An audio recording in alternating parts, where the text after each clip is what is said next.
everyone, a very warm welcome to my channel Success Drivers by Deepti. तो जैसा कि हम सब जानते ही हैं, नया साल चढ़ चुका है, यानी कि 2022। अब 2022 के चढ़ने के बाद आने वाले हैं ढेर सारे त्योहार, और सबसे पहला त्योहार जो कि जनवरी में आने वाला है वह है लोहड़ी। तो आइए जानते हैं लोहड़ी के पीछे की असली कहानी। तो यह कहानी है 16वीं सदी की, जब अकबर का शासन हुआ करता था। अब जब 16वीं सदी की बात कर रहे हैं तो वहां पर होते थे ढेर सारे डाकू। उनमें से एक डाकू था दुल्हा भट्टी, यानी कि उसका नाम ही था दुल्हा भट्टी। तो ये जो डाकू था वो क्या करता था, वो अमीर लोगों से धन चुरा कर गरीब लोगों में दान कर दिया करता था, इसलिए सभी गरीब लोग उसे बहुत मानते थे।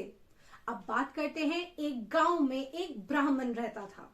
वह ब्राह्मण जो था बहुत ही गरीब था, बहुत लाचार था, पर उसकी एक बहुत ही सुंदर बेटी थी। सभी लोग जानते थे कि उसकी बेटी बहुत सुंदर है। ब्राह्मण की बेटी जो है वो विवाह योग्य हो गई थी, पर अब ब्राह्मण को चिंता सताती थी कि वह उसकी शादी कैसे करेगा। अब ऐसे में गांव का एक जमींदार था जिसकी बहुत बुरी नजर थी उसकी बेटी पर।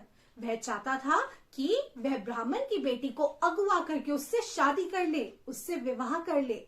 अब जब ब्राह्मण को ये बात पता चलती है तो वो और भी ज्यादा चिंतित हो जाता है। जब उसे कोई उपाय समझ में नहीं आता तो वह जाता है डाकू दुल्हा भट्टी पर।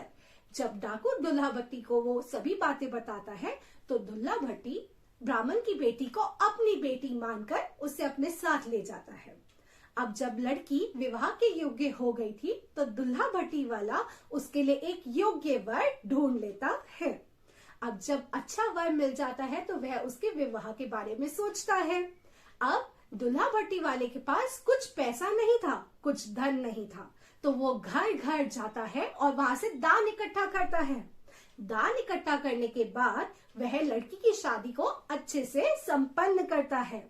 जब उसकी बेटी जो है विवाह करके विदा हो रही होती है, तब वह अपनी बेटी को एक पोटली में शक्कर डाल के देता है।